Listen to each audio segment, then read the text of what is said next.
Inga nongju hauraklammi. Khungangi labukta khunjagi thabak kanna suba matam oirammi. Numit kayanimuk nong leptana churammi. Madugi matungda nongmadi atiyasi tasenglammi. Asigumba khongkhut kangba numit amada yumgi makhada adudagi lamhang lamjaugi machi amada Krishnana mathanta chikna phamlammi. Khanghaudana lakpa karamba masak udaba thawaina kauriba torbangi mafam amada nattaraga turien wangmadara kadaidano ama khanghaudana chatningba phauraklammi. Adudagidi Krishna haugattuna torbangi maikai amada makhong thanglakle. Numit yungba matamdadi matam kuina hiranba laklamde. Torbangi anakpa ukhongda khungangi lambi manakta phamduna hiranba ngairammi. Hiranba laklabada Krishna turien wangma lantholakle. Numit marini mangasidi Surmala khoigi imungda mai hauduna tatleirammi. Kananasu kanabu harau kaunade. Mahausagum amaga onsinnaduna walan amatta ngangnade. Leikaigi mausingnadi Surmalabu thina ngangnarakpasi kuiraklabani. Ahanbadadi amamam aninita ngangnarambani. Mamai thangdadi khungang pumba magi warita ngaikre. Kanana hai lamchat naidabini. Amana amuk hai asigumbi mafam marang khangdabi nupi asibu thamgani haina thamliba nupasisu adamora chubani. Amana amuk hai tha ahum marigi manungda amuktang maklakba nupasibudi karamba nupina saunningloi haibagedo. Numidangwaida torban kumduna ising sokpa phauba Surmalabu thingkre. Magi khongun phauba netnakhidre. Khungangi nupi haiba jat pumnamaksina Surmalabu tukutchana inthokle. Mahak ama lakpadagi khungangi nupi haiba jat sigi lemjana pumnamak leikha tahallabani haiduna ma lakpada lapna thaidoknare. Hojik Surmala yumsigi makhada ngaihak phauba ingna leiba ngamlaktre. Numit kharani sida mabu hui hogdongdagi suhena tona thambire. Mana thongba chak kana amattanasu chakhidre. Mana sokluba ising kana amattanasu thakhidre. Hojik mahak imung sida ja taraba sokna samnaba yadraba mi ama oina leire. Mabu kananasu kobidre. Nungai tabadagi haukiba numit nini ado chak icha charaktre. Mapan thokidre. Magi kada adumak laikre. Imungi mi pumnamaksu Surmalabu chaba thakpagi maramda kari amatta hangbidre. Sekhar thuna laknaba matai ibungona sithi ire. Manaw nupi sigi haktaktagi migi mamangda mamai thangatuna chatpa ngamlaktrabani. Ijat pumnamak manglabani haiduna yamna saukre. Manaw nupa hek thunglabaga wa ama chapchana ngangnaraga mana chatpra natraga manaw nupana chatpra natraga Surmalabu mapamda thindokhibra thoklaba ama tawgani haina sauduna laikre. Numidangwaigi ising sokpi nupising mathang tholaknare. Hiden taphamda makhoi mayam pullaga wa yamna ngangnai. Yumlonabi natraga leikaigi mausingduna ising pun puraga karakpada Surmala khoigi imungda munna yengnaraga kari karino wari sanaduna lambida chatkhirammi. Mangonda mache ibe masakhi nungi chakri amada phautaklammi. Ising pubi mausingduna imung lomda hanna yenglaga karemnaba minok noklaga chatkibadu uraga mache ibe masakhido yamna saure. Sakri leibadu leblakle.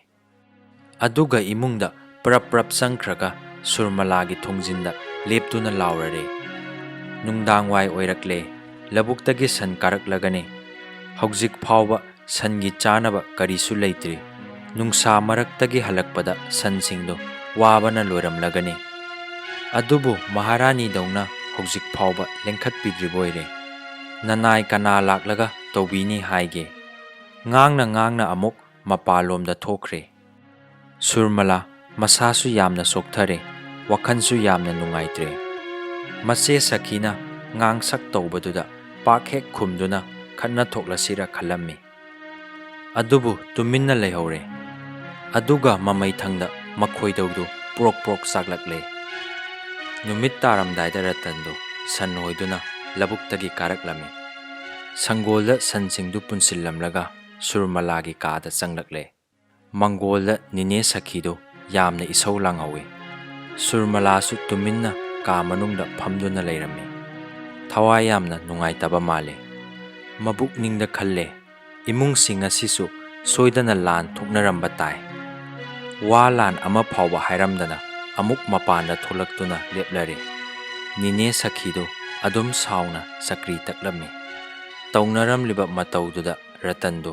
ꯃꯕꯨꯛꯅꯤꯡꯗ ꯏꯔꯥꯡ ꯂꯥꯡꯇꯛꯅꯔꯦ꯫ ꯑꯃꯨꯛ ꯍꯟꯅ ꯁꯨꯔꯃꯂꯥꯒꯤ ꯀꯥꯗ ꯆꯪꯂꯛꯇꯨꯅ ꯃꯅꯥꯛꯇ ꯂꯦꯞꯂꯔꯦ꯫ ꯁꯨꯔꯃꯂꯥꯗꯣ ꯑꯃꯨꯛꯇꯪ ꯌꯦꯡꯈꯠꯂꯝꯂꯒ ꯍꯥꯟꯅꯒꯨꯝ ꯑꯃꯨꯛ ꯂꯨꯞꯊꯗꯨꯅ ꯇꯨꯃꯤꯟꯅ ꯂꯩꯈ꯭ꯔꯦ꯫ ꯅꯨꯡꯊꯤꯟ ꯆꯨꯞꯄ ꯏꯃꯨꯡꯁꯦ ꯃꯩ ꯃꯨꯠꯇ꯭ꯔ ꯃꯥꯜꯂꯦ꯫ ꯀꯟꯕꯤꯅꯕꯁꯨ ꯂꯩꯇꯦ, ꯀꯔꯤ ꯊꯣꯛꯂꯒꯗꯕ?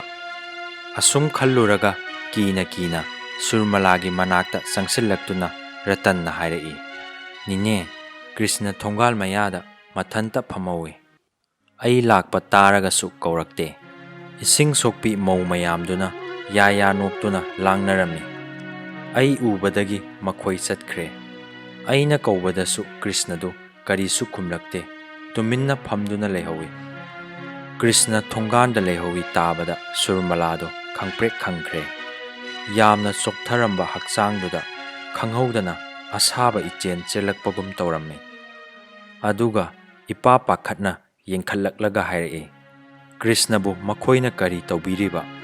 ꯅꯪꯗꯤ ꯀꯔꯤꯒꯤ ꯃꯥꯕꯨ ꯀꯧꯁꯤꯜꯂꯛꯄ ꯌꯥꯗꯕ꯭ꯔꯥ?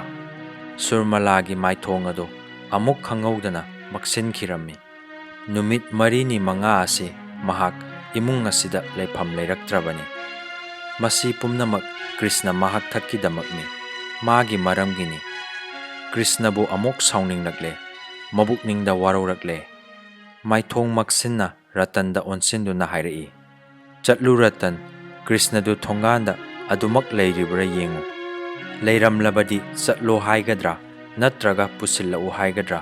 ꯁꯨꯔꯃꯂꯥꯗꯣ ꯍꯥꯏꯐꯝ ꯈꯪꯗꯅ ꯇꯨꯃꯤꯟꯅ ꯂꯩꯍꯧꯏ꯫ ꯅꯤꯡꯖꯤꯡ ꯃꯥꯡꯖꯤꯡꯅꯔꯤꯉꯩ, ꯃꯈꯥ ꯇꯥꯐꯝ ꯈꯪꯗ꯭ꯔꯤꯉꯩ ꯇꯥꯟꯖꯥꯗꯨꯗ ꯔꯇꯟꯗꯤ ꯊꯣꯡꯒꯥꯜꯂꯣꯝꯗ ꯆꯦꯟꯊꯣꯛꯈ꯭ꯔꯦ꯫ ꯁꯨꯔꯃꯂꯥꯗꯣ ꯑꯃꯨꯛꯁꯨ ꯅꯤꯡꯉꯝꯗꯕ ꯐꯥꯎꯔꯛꯂꯝꯃꯤ꯫ ꯊꯣꯡꯒꯥꯜꯂꯣꯝꯗꯒꯤ ꯀ꯭ꯔꯤꯁꯅꯕꯨ ꯁꯝꯗꯨꯅ ꯔꯇꯟꯅ ꯆꯪꯂꯛꯄ ꯎꯕꯗ ꯃꯆꯦ ꯁꯈꯤ ꯁꯥꯎꯕꯒꯤ ꯃꯇꯣꯟ ꯂꯣꯝꯈ꯭ꯔꯦ꯫ ꯊꯕꯛ ꯄꯥꯛ ꯊꯥꯗꯣꯛꯂꯝꯂꯒ ꯆꯦꯟꯊꯣꯛꯂꯛꯇꯨꯅ ꯁꯨꯃꯥꯡ ꯃꯇꯣꯟꯗ ꯔꯇꯟꯕꯨ ꯊꯤꯅ ꯐꯨꯕꯤꯔꯦ꯫ ꯂꯥꯎꯕꯅꯦ ꯈꯣꯡꯕꯅꯦ ꯃꯇꯧ ꯑꯃ ꯑꯣꯏꯔꯦ꯫ ꯁꯨꯔꯃꯂꯥ ꯃꯥꯒꯤ ꯀꯥꯗ ꯇꯨꯃꯤꯟꯅ ꯋꯥꯈꯜ ꯂꯃꯨꯡꯅꯔꯤꯉꯩ ꯇꯥꯟꯖꯥ ꯑꯗꯨꯗ ꯃꯆꯦ ꯁꯈꯤꯅ ꯂꯥꯎ ꯈꯣꯡꯕꯗꯨ ꯇꯥꯔꯛꯏ꯫ ꯏꯄꯥ ꯄꯥꯈꯠꯅ ꯆꯦꯟꯊꯣꯛꯂꯛꯄꯗ ꯔꯇꯟꯗꯨ ꯄꯦꯍꯧ ꯄꯦꯍꯧ ꯇꯧꯗꯨꯅ ꯂꯩꯔꯝꯂꯦ꯫ ꯁꯨꯔꯃꯂꯥ ꯆꯦꯟꯊꯣꯛꯂꯛꯄ ꯎꯕꯗ ꯃꯆꯦ ꯁꯈꯤꯒꯤ ꯁꯥꯎꯕ ꯑꯃꯨꯛꯁꯨ ꯍꯦꯟꯒꯠꯂꯛꯂꯦ꯫ ꯁꯨꯔꯃꯂꯥꯗ ꯑꯃꯨꯛ ꯑꯣꯟꯁꯤꯟꯗꯨꯅ ꯆꯩ ꯊꯥꯡꯕ ꯍꯧꯔꯛꯂꯦ꯫ ꯑꯗꯨꯗꯒꯤꯗꯤ ꯃꯈꯣꯏ ꯑꯅꯤ ꯆꯤꯟꯗꯥ ꯄꯥꯎꯗꯥꯅꯗꯨꯅ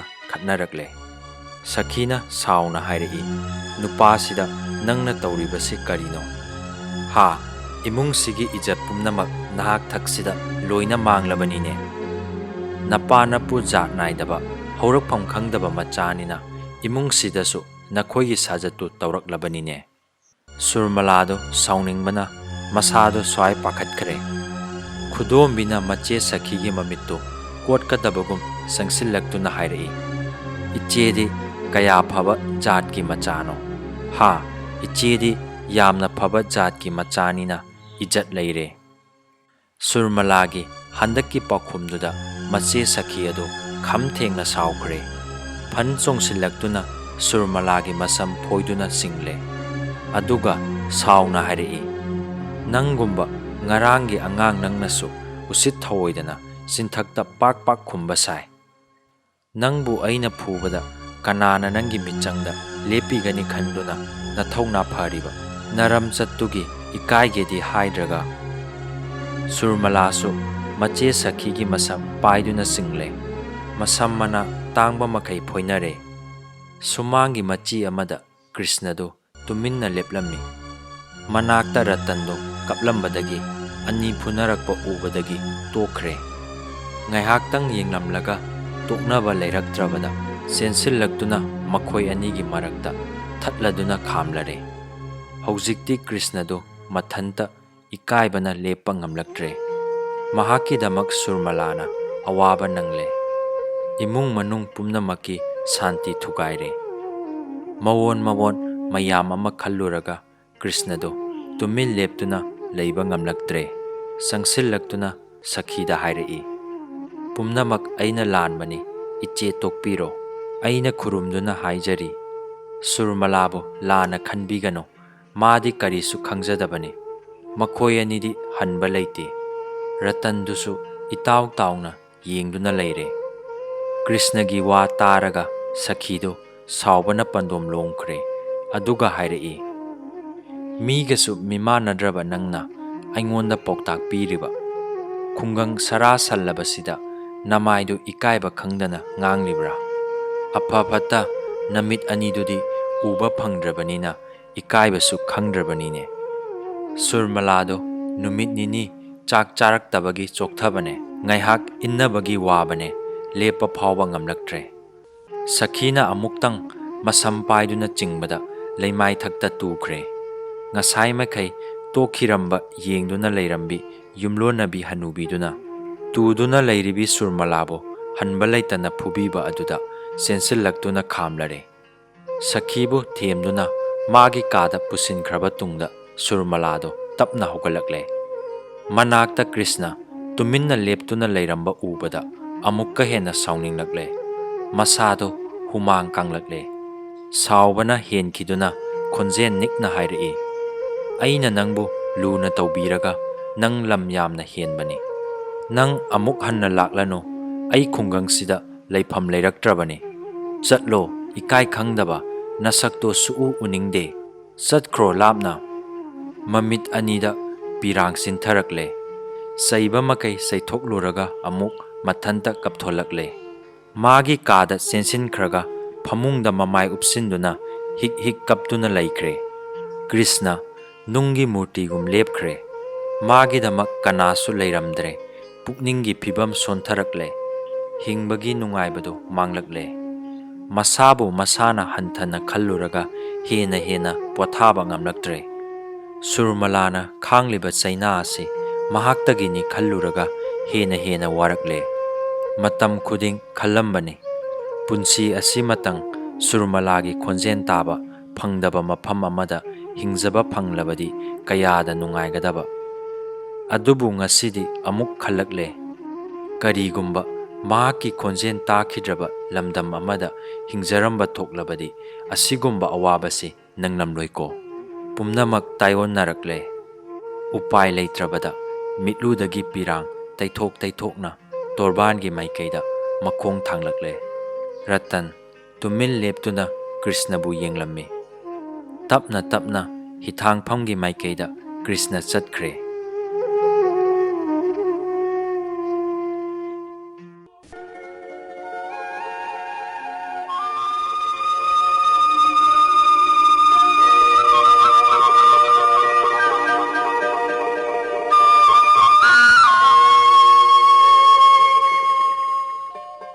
Khungangi pauna saharda Surmalagi mapa Gokulbu pothapam khangdana wahallami.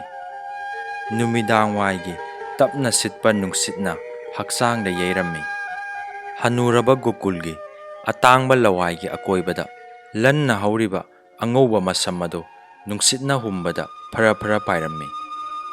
Yumgi anisuba mathondagi yengthakibada uriba hainau panbi adusu mahoksagum tumin lepli. Adubu mahoksagi nin khonglamba amang kairoi sanaramba adudi ningsingba nattana ukhidaba kuirakle. Nongpok maikaida sinmisingna sinsangda humang tana mahoksagum nomli.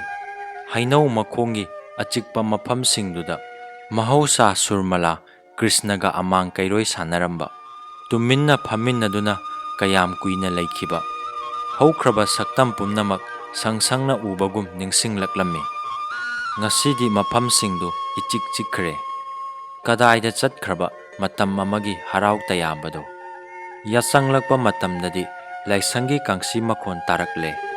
Surmalana isai tamlingai, Krishnana skun tamlingaigi haukraba thaudoksindu. Mallaba thaudoksinna mathang puraktuna ningsinglaklammi. Matam amagi warini. Sandhya thangmaigi mairina ingna ngalammi. Piklibi Surmalana laisonisai nungsina saklammi. Krishnana mangongi machi amada phamlaga adugumba matam khudingda Surmalagi laisonisai tarammi. Makhoi anigi matau uraga mapa anigi thamoi maka lamjarammi. Adubu ngasidi Surmalagi laisonisai takhidre. Krishnasu mangolgi machida ukhidre. Upal wapalgi marak phauna lakpa kangsigi makhon adunadi haukraba punsibu amuk hanna ningsinghanba nattana saina amasu pirare. Punsigi lambi tensillaklaba matamsida Gokullu wana khangle. Berendada tuminna leplambadagi makhong thanglakle. Matam amada Surmalagi isai tampham oiramba ka adugi thong hanglare. Ngasidi kasida kanagisu khonjen takhidre. Mahausagi isai tampham saktam adudi ngasi phauba kaidri. Sandogliba angauba phigi mathakta matam amada Surmalana sijinnaramba tanpura adu tuminna tari. Adugi mathakta Krishnana angang oringaida iramba isai mayeki kui lairik adu leiri. Pumnamak adu yengna Gokulgi mit ani adu pina thumna chotlammi. Sinsangi nin konglamba injingi makhon pumnamak lepkhre. Sinmi singsu mayumda hannakre. Amambana malemasi kupsin khraba matamdudadi sahargi mapam kuding mai thangatnarakle. Sinsangdagi khut tharaga Shekhar anisuba mathonda kakhalakle. Ahan oiraklaba makuboki achikpa matau amadi khungangi wathok mayam adu khalluraga nungairamde. Matam amada seksinna hinglamba punsi adu mangkhre. Lanthungi pamuba khangdaba seksindaba mi adudi apangbani hairamba. Mahakna ngasidi lanthumbu thawoiraktaba urakpasida Shekhargi mabukningda langtaknarami warami. Achikpada mathanta nungsuk nungjanana lienba matau asina matam amagi harau tayamba punsi adu sillare. Mahausagi khabar papamda ngasidi makubo Gopal leiramdare. Matam kuina lonsinduna thamlamlaba Surmalagi angang oiringaigi isai tampham ka adugi thongnauda ngaduna tumin leptuna leiramle. Shekhar lakpagi khongthang makhon tarakpada mamai leitholakle. Mapi teithokle. Aduga Shekharbu manakta kausillaga hairaki. Shekhar miyoibadi mana taujaba thabakki mahi chaba haibasi achumbani. Asigumba wafam asi karigidamak asumna hairaklibano haiba Shekhar khanglamde. Makuboki ahan oiraba punsida achauba ahongba amadi lakle. Chumbabudi chummi. Miyoibana mana taubagi thabakki mahi chaba tai. Adubu wafamduda atopa kari artha yauriba haibadu Shekhar khangdre. Tumin leire. Gopalna makha tarai. Haukraba wari mayam ama ningsingluraga aibu yamna ningamdaba oihalle. Matam amagi warini. Aina chahi kunmari kumanga surakpa matamda Chairien khungangda lanjenba yaurammi. Imung manung punna khungangi pukchen chawba imung amada tangjafam phangduna matam kuina leirammi. Aigi chahi lenga manaba pakhang amasu yum maduda leirammi. Mahaki mapasu saharda leirammi hai. Bom pokhaibada makhoi siki hai. Mathanta ngairabada mahaksu khungangda lanjelakpa ama oirammi. Leikhidraba mapagi mari mata haibabu khungangi imung adu nattaba atai ama leiramde. Ma ai yamna chanarami. Adumna matam khara haukraba tungdadi lan yamna kansillaklami. Nongmadi mahak itha thajadana khungangdagi chenkhirami. Lanmi oikhre haina pau takhi. Khungangi achikpa maraktuda mahak amuk lakhidre. Mahaki kari maning thungkhidaba natraga kari apamba leiramba ai kari su khangaude.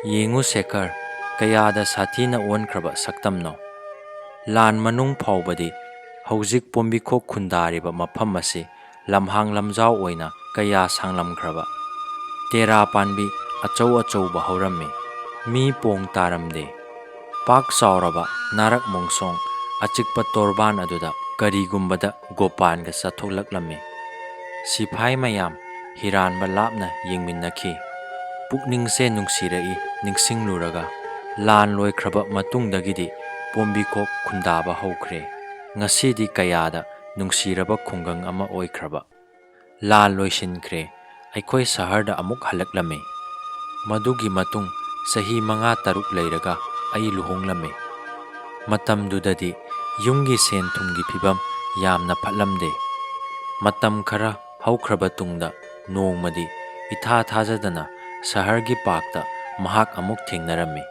ꯅꯨꯄꯤ ꯑꯃꯁꯨ ꯊꯤꯔꯝꯂꯦ꯫ ꯂꯥꯟꯃꯤ ꯑꯣꯏꯕꯁꯨ ꯇꯣꯛꯂꯝꯂꯦ꯫ ꯃꯇꯝꯗꯨꯗꯗꯤ ꯁꯍꯔꯒꯤ ꯀꯔꯤꯒꯨꯝꯕ ꯃꯐꯝꯗ ꯍꯋꯥ ꯒꯥꯔꯤ ꯏꯟꯖꯤꯟ ꯀꯌꯥꯒꯤ ꯑꯇꯦꯛ ꯑꯀꯥꯏ ꯃꯌꯥꯝ ꯑꯃ ꯇꯥꯔꯝꯃꯤ꯫ ꯃꯗꯨꯒꯤ ꯃꯔꯝꯗ ꯋꯥꯔꯤ ꯁꯥꯡꯅ ꯁꯥꯅꯔꯝꯃꯤ꯫ ꯒꯣꯀꯨꯜꯒꯤ ꯃꯤꯠ ꯑꯅꯤꯗꯨ ꯄꯤꯅ ꯊꯨꯝꯂꯝꯃꯤ꯫ ꯐꯣꯡ ꯐꯣꯡ ꯁꯥꯕ ꯄꯤꯒꯤ ꯏꯆꯦꯜꯅ ꯈꯨꯏꯔꯕ ꯈꯖꯥꯏꯗꯨꯗ ꯆꯦꯟꯊꯔꯛꯂꯝꯃꯤ꯫ ꯁꯣꯔ ꯐꯨꯡꯒꯠꯂꯛꯇꯨꯅ ꯋꯥ ꯉꯥꯡꯕ ꯊꯣꯛꯂꯛꯇ꯭ꯔꯦ꯫ ꯉꯥꯏꯍꯥꯛ ꯇꯨꯃꯤꯟ ꯂꯩꯔꯨꯔꯒ ꯃꯈꯥ ꯇꯥꯔꯛꯏ꯫ ꯊꯥ ꯈꯔꯒꯤ ꯃꯇꯨꯡꯗꯗꯤ ꯃꯥꯒꯤ ꯅꯨꯄꯤꯒ ꯂꯣꯏꯅꯅ ꯂꯥꯛꯇꯨꯅ ꯑꯩꯈꯣꯏꯒꯤꯗ ꯂꯩꯔꯔꯦ꯫ ꯁꯦꯈꯔ, ꯉꯁꯤ ꯎꯔꯤꯕ ꯁꯤꯟꯁꯪ ꯑꯁꯤ ꯃꯇꯝꯗꯨꯗ ꯃꯍꯥꯛ ꯃꯁꯥꯃꯛꯅ ꯆꯤꯞ ꯃꯦꯀꯥꯅꯤꯛ ꯑꯣꯏꯔꯒ ꯑꯩꯒꯤ ꯃꯤꯡꯗ ꯂꯤꯡꯈꯠꯄꯤꯔꯝꯕꯅꯤ꯫ ꯂꯥꯟꯃꯤꯒꯤ ꯒꯥꯔꯤ ꯁꯦꯝꯂꯝꯕ ꯂꯣꯏꯅꯔꯛꯄ ꯅꯨꯄꯥ ꯑꯃꯕꯨꯁꯨ ꯃꯥꯅ ꯀꯧꯁꯤꯟꯗꯨꯅ ꯊꯕꯛ ꯁꯨꯕ ꯌꯥꯎꯍꯜꯂꯝꯃꯤ꯫ ꯁꯦꯈꯔ, ꯑꯩ ꯃꯥꯒꯤ ꯃꯐꯝꯗ ꯌꯥꯝꯅ ꯂꯥꯟꯈ꯭ꯔꯦ꯫ ꯅꯪꯁꯨ ꯈꯪꯉꯨ ꯁꯦꯈꯔ,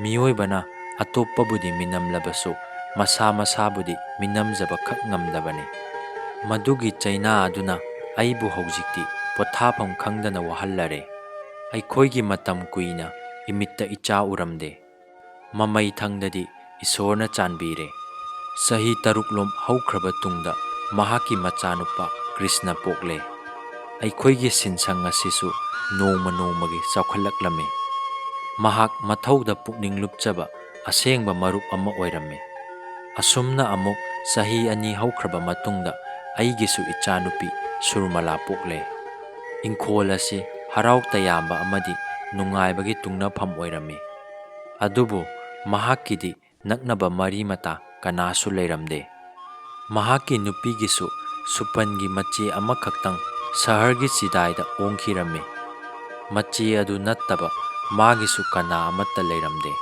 ꯑꯗꯨꯅ ꯑꯩꯅ ꯃꯈꯣꯏꯒꯤ ꯑꯣꯏꯅ ꯂꯩꯅꯕ ꯂꯝ ꯄꯤꯅꯤꯡꯂꯝꯃꯤ꯫ ꯆꯦꯛꯀꯤ ꯌꯨꯝ ꯁꯥꯅꯤꯡꯂꯝꯃꯤ꯫ ꯑꯗꯨꯕꯨ ꯃꯍꯥꯛꯅ ꯃꯍꯥꯛꯀꯤ ꯑꯣꯏꯕ ꯃꯤꯡꯗ ꯌꯨꯝ ꯁꯥꯕ ꯌꯥꯈꯤꯗꯦ꯫ ꯑꯉꯥꯡ ꯑꯅꯤꯃꯛ ꯅꯣꯡꯃ ꯅꯣꯡꯃꯒꯤ ꯆꯥꯎꯁꯤꯜꯂꯛꯂꯝꯃꯤ꯫ ꯉꯥꯏꯍꯥꯛ ꯐꯥꯎꯕ ꯊꯥꯗꯣꯛꯅꯗꯅ ꯇꯤꯟꯅꯔꯝꯃꯤ꯫ ꯑꯉꯥꯡ ꯑꯅꯤꯁꯤꯅ ꯑꯃꯨꯛꯀ ꯍꯦꯟꯅ ꯑꯩꯈꯣꯏꯒꯤ ꯊꯃꯣꯏꯒꯤ ꯃꯔꯤ ꯅꯛꯁꯤꯟꯍꯜꯂꯝꯃꯤ꯫ ꯏꯆꯥꯅꯨꯄꯤ ꯁꯨꯔꯃꯂꯥꯗꯤ ꯄꯤꯁꯛ ꯄꯤꯛꯂꯤꯉꯩꯗꯒꯤ ꯍꯧꯅ ꯏꯁꯩ ꯌꯥꯝꯅ ꯄꯥꯝꯖꯔꯝꯃꯤ꯫ ꯑꯗꯨꯅ ꯏꯁꯩ ꯑꯣꯖꯥ ꯑꯃ ꯀꯧꯗꯨꯅ ꯃꯥꯕꯨ ꯏꯁꯩ ꯇꯝꯍꯜꯂꯝꯃꯤ꯫ ꯅꯨꯄꯥ ꯃꯆꯥ ꯀ꯭ꯔꯤꯁꯅꯁꯨ ꯆꯞ ꯆꯥꯕ ꯀꯂꯥꯀꯥꯔ ꯑꯃ ꯑꯣꯏꯔꯝꯃꯤ꯫ ꯏꯁꯩ ꯃꯌꯦꯛ ꯏꯕ ꯑꯃꯗꯤ ꯂꯥꯏ ꯌꯦꯛꯄꯅ ꯃꯥꯒꯤ ꯄꯥꯝꯖꯕꯤ ꯍꯩꯅꯕꯤ ꯑꯣꯏꯔꯝꯃꯤ꯫ ꯎꯈ꯭ꯔꯤꯕ ꯅꯣꯡꯄꯣꯛꯀꯤ ꯍꯩꯅꯧ ꯃꯈꯣꯡ ꯑꯁꯤꯗ ꯃꯈꯣꯏ ꯑꯅꯤꯒꯤ ꯁꯥꯟꯅꯐꯝꯅꯤ꯫ ꯑꯗꯨꯕꯨ ꯉꯁꯤꯗꯤ ꯀꯌꯥꯗ ꯆꯤꯛꯈ꯭ꯔꯕ꯫ ꯅꯣꯡꯃꯗꯤ ꯁꯨꯇꯤ ꯅꯨꯃꯤꯠ ꯑꯃꯗ ꯑꯉꯥꯡꯁꯤꯡ ꯄꯨꯗꯨꯅ ꯒꯣꯄꯥꯜꯒ ꯑꯩꯈꯣꯏ ꯑꯅꯤ ꯁꯍꯔꯒꯤ ꯄꯥꯛ ꯑꯃꯗ ꯀꯣꯏꯔꯝꯃꯤ꯫ ꯄꯥꯛꯀꯤ ꯎ ꯄꯥꯟꯕꯤ ꯑꯃꯒꯤ ꯃꯈꯣꯡꯗ ꯑꯩꯈꯣꯏ ꯐꯝꯂꯝꯃꯤ꯫ ꯑꯉꯥꯡ ꯑꯅꯤꯗꯨꯁꯨ ꯑꯀꯣꯏꯕꯗ ꯁꯥꯟꯅꯔꯝꯃꯤ꯫ ꯁꯦꯈꯔ, ꯃꯇꯝꯗꯨꯒꯤ ꯋꯥꯁꯛ ꯑꯃ ꯑꯩ ꯉꯥꯛꯄ ꯉꯝꯈꯤꯗ꯭ꯔꯦ꯫ ꯑꯉꯥꯡ ꯑꯅꯤꯁꯤꯅ ꯆꯥꯎꯔꯛꯂꯒ ꯃꯈꯣꯏ ꯑꯅꯤꯕꯨ ꯂꯨꯍꯣꯡꯕꯤꯁꯤ ꯍꯥꯏꯅ ꯒꯣꯄꯥꯜ ꯏꯕꯥꯅꯤ ꯋꯥꯁꯛꯅꯈꯤ꯫ ꯑꯗꯨꯕꯨ ꯒꯣꯄꯥꯜ ꯂꯩꯈꯤꯗ꯭ꯔꯕ ꯑꯃꯗꯤ ꯀ꯭ꯔꯤꯁꯅꯅ ꯃꯃꯤꯠ ꯎꯈꯤꯗ꯭ꯔꯕ ꯇꯨꯡꯗꯗꯤ ꯑꯩꯒꯤ ꯂꯟ ꯊꯨꯝ ꯄꯨꯝꯅꯃꯛ ꯉꯥꯛ ꯁꯦꯟꯅꯕ ꯃꯤ ꯑꯃ ꯈꯟꯕ ꯍꯧꯔꯛꯈꯤ꯫ ꯃꯇꯝ ꯍꯧꯈꯤꯔꯝꯃꯤ꯫ ꯏꯆꯥꯅꯨꯄꯤꯗꯤ ꯂꯩꯁꯥꯕꯤ ꯐꯥꯔꯛꯂꯝꯃꯤ꯫ ꯑꯗꯨꯕꯨ ꯑꯉꯥꯡ ꯃꯆꯥꯒꯨꯝ ꯀ꯭ꯔꯤꯁꯅꯒ ꯃꯇꯝ ꯈꯨꯗꯤꯡ ꯂꯣꯏꯅꯔꯝꯃꯤ꯫ ꯀ꯭ꯔꯤꯁꯅꯕꯨ ꯃꯈꯨꯠ ꯁꯝꯗꯨꯅ ꯍꯩꯅꯧ ꯃꯈꯣꯡꯒꯤ ꯅꯥꯄꯤ ꯃꯊꯛꯇ ꯇꯞꯅ ꯆꯠꯇꯨꯅ ꯃꯍꯧꯁꯥꯒꯨꯝ ꯅꯨꯡꯇꯤꯒꯤ ꯁꯥꯟꯅꯃꯤꯟꯅꯔꯝꯃꯤ꯫ ꯅꯣꯡꯃꯗꯤ ꯅꯪꯅ ꯇ꯭ꯔꯤꯄꯨꯔꯥ ꯏꯟꯖꯤꯅꯤꯌꯔꯤꯡ ꯀꯣꯂꯦꯖꯀꯤ ꯑꯔꯣꯏꯕ ꯆꯍꯤꯒꯤ ꯄꯔꯤꯈ꯭ꯌꯥ ꯂꯣꯏꯈꯤꯕꯇ ꯉꯥꯏꯔꯤ ꯍꯥꯏꯗꯨꯅ ꯃꯣꯙꯨꯁꯨꯗꯣꯟꯅ ꯏꯕꯥꯅꯤꯕꯨ ꯕꯤꯁꯀꯔꯃ ꯄꯨꯖꯥ ꯅꯨꯃꯤꯠꯇ ꯑꯍꯥꯟꯕ ꯑꯣꯏꯅ ꯁꯛꯈꯪꯅꯈꯤꯕꯗꯣ ꯅꯪꯁꯨ ꯅꯤꯡꯁꯤꯡꯂꯤꯀꯣ? ꯃꯗꯨꯒꯤ ꯃꯇꯨꯡꯗꯒꯤꯗꯤ ꯒꯣꯄꯥꯜꯒꯤ ꯋꯥꯁꯛꯇꯨ ꯊꯑꯣꯏꯈꯤꯗ꯭ꯔꯦ꯫ ꯃꯗꯨ ꯅꯤꯡꯁꯤꯡꯕꯤꯅꯕ ꯒꯣꯄꯥꯜꯁꯨ ꯉꯟꯇꯥꯅ ꯂꯩꯈꯤꯗ꯭ꯔꯦ꯫ ꯀ꯭ꯔꯤꯁꯅꯕꯨ ꯅꯨꯡꯁꯤꯔꯕꯁꯨ ꯏꯃꯥꯛ ꯑꯣꯏꯕꯗꯤ ꯄꯥꯝꯂꯛꯇ꯭ꯔꯦ꯫ ꯑꯗꯨꯅ ꯃꯃꯥ ꯃꯆꯥꯕꯨ ꯈꯨꯡꯒꯪꯗ ꯆꯠꯍꯟꯈꯤꯕꯅꯤ꯫ ꯃꯆꯥꯅꯨꯄꯤ ꯁꯨꯔꯃꯂꯥꯅ ꯀꯌꯥ ꯀꯞꯈꯤꯕ, ꯀ꯭ꯔꯤꯁꯅ ꯀꯌꯥ ꯋꯥꯅ ꯆꯠꯈꯤꯕ, ꯑꯩꯒꯤ ꯏꯔꯥꯟꯁꯤꯡ ꯑꯗꯨꯅ ꯑꯩ ꯉꯁꯤꯗꯤ ꯄꯣꯊꯥꯐꯝ ꯈꯪꯂꯛꯇ꯭ꯔꯦ꯫ ꯏꯁꯥꯒꯤ ꯑꯣꯏꯖꯕꯇ ꯊꯤꯕꯗ ꯋꯥꯁꯛ ꯉꯥꯛꯄ ꯉꯝꯈꯤꯗ꯭ꯔꯦ꯫ ꯀ꯭ꯔꯤꯁꯅꯅ ꯃꯃꯥꯒ ꯈꯨꯡꯒꯪꯗ ꯆꯠꯈ꯭ꯔꯕ ꯇꯨꯡꯗꯒꯤꯗꯤ ꯑꯋꯥꯕ ꯉꯥꯛꯇ ꯃꯊꯪ ꯃꯊꯪ ꯂꯥꯛꯈ꯭ꯔꯦ꯫ ꯁꯨꯔꯃꯂꯥꯒꯤ ꯃꯃꯥ ꯂꯩꯈꯤꯗ꯭ꯔꯦ꯫ ꯄꯨꯛꯅꯤꯡ ꯑꯁꯤꯗꯁꯨ ꯆꯤꯡꯅꯔꯛꯂꯦ, ꯏꯔꯥꯟ ꯑꯗꯨꯅꯔ ꯈꯜꯂꯛꯂꯦ꯫ ꯉꯁꯤ ꯐꯥꯎꯕ ꯏꯃꯤꯠꯁꯤꯗ ꯅꯨꯡꯁꯤꯔꯕ ꯏꯁꯨ ꯑꯃꯠꯇꯁꯨ ꯎꯕ ꯐꯪꯂꯛꯇ꯭ꯔꯤꯕꯁꯦ꯫ ꯈꯨꯡꯒꯪꯗ ꯃꯆꯥꯅꯨꯄꯤ ꯁꯨꯔꯃꯂꯥꯁꯨ ꯃꯄꯨꯟꯁꯤ ꯁꯥꯟꯇꯤ ꯐꯪꯖꯗ꯭ꯔꯦ꯫ ꯅꯪꯁꯨ ꯃꯩꯁꯥ ꯂꯥꯡꯂꯦ ꯁꯦꯈꯔ꯫ ꯈꯨꯏꯔꯕ ꯈꯖꯥꯏꯗꯨꯗ ꯄꯤꯒꯤ ꯏꯆꯦꯜ ꯖꯔ ꯖꯔ ꯆꯦꯟꯊꯔꯛꯂꯝꯃꯤ꯫ ꯋꯥꯔꯤ ꯑꯁꯤꯅ ꯁꯦꯈꯔꯁꯨ ꯋꯥꯍꯜꯂꯝꯃꯤ꯫ ꯃꯍꯥꯛꯁꯨ ꯃꯇꯝ ꯑꯃꯗ ꯁꯨꯔꯃꯂꯥ ꯑꯃꯗꯤ ꯀ꯭ꯔꯤꯁꯅꯒꯤ ꯃꯔꯤ ꯈꯪꯅ ꯈꯪꯅ ꯁꯨꯔꯃꯂꯥꯕꯨ ꯂꯨꯍꯣꯡꯈꯤꯕꯅꯤ꯫ ꯍꯧꯖꯤꯛꯇꯤ ꯈꯨꯡꯒꯪꯒꯤ ꯋꯥꯊꯣꯛ ꯃꯌꯥꯝ ꯑꯁꯤꯒꯤ ꯍꯧꯔꯛꯐꯝꯗ ꯃꯍꯥꯛꯁꯨ ꯑꯃ ꯑꯣꯏꯔꯦ ꯍꯥꯏꯅ ꯃꯋꯣꯟ ꯃꯋꯣꯟ ꯃꯌꯥꯝ ꯑꯃ ꯈꯜꯂꯨꯔꯒ ꯅꯨꯡꯉꯥꯏꯔꯝꯗꯦ꯫ ꯊꯥꯅꯤꯟ ꯃꯇꯨꯡꯒꯤ ꯊꯥꯖꯅ ꯅꯣꯡꯄꯣꯛ ꯑꯇꯤꯌꯥꯗ ꯀꯥꯈꯠꯂꯛꯄ ꯎꯔꯝꯃꯤ꯫ ꯃꯝꯂꯤ ꯃꯝꯂꯤꯕ ꯃꯉꯥꯜꯅ ꯃꯥꯂꯦꯝꯗ ꯇꯥꯔꯛꯏ꯫ ꯁꯦꯈꯔꯗꯣ ꯇꯨꯃꯤꯟꯅ ꯃꯈꯥꯗ ꯀꯨꯝꯊꯈ꯭ꯔꯦ꯫